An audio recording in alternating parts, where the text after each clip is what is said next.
वळूयात पुढच्या बातमीकडे। भिवंडी तालुक्यातील नांदकर बाबगाव रस्त्याची गेल्या 3-4 वर्षापासून अत्यंत दुरावस्था झाली आहे। या रस्त्यावरून प्रवास करणाऱ्या नागरिकांना अनेक त्रासांना सामोरं जावं लागतंय। रस्त्याच्या दुरवस्थेकडे प्रशासन आणि लोकप्रतिनिधींचं गेल्या अनेक वर्षांपासून पूर्णपणे दुर्लक्ष असल्याचा आरोप विद्यार्थ्यांकडून केला जातोय।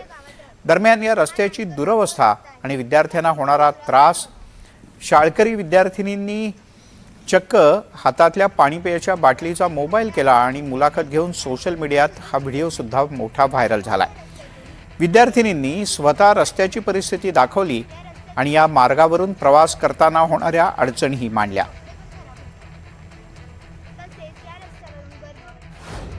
मी दिया शिवाजी कोणकर, मी दिव्यांका मनोज जाधव आणि या आमच्या मैत्रिणी।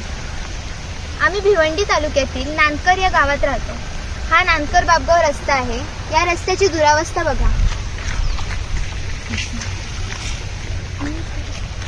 रस्त्यात खड्डा आहे की खड्ड्यात रस्ता आहे ते सुद्धा समजत नाही।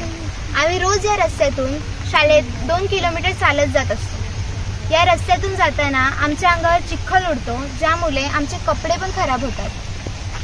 तसेच या रस्त्यावरून गर्भवती महिला, वृद्ध लोक आणि सामान्य नागरिक सुद्धा नांदकरवरून कल्याणला जाण्यासाठी या रस्त्यानेच प्रवास करतात। गेली 3-4 वर्ष झाली हा रस्ता तसाच आहे। कोणतेही प्रशासन या रस्त्याकडे लक्ष देत नाहीये।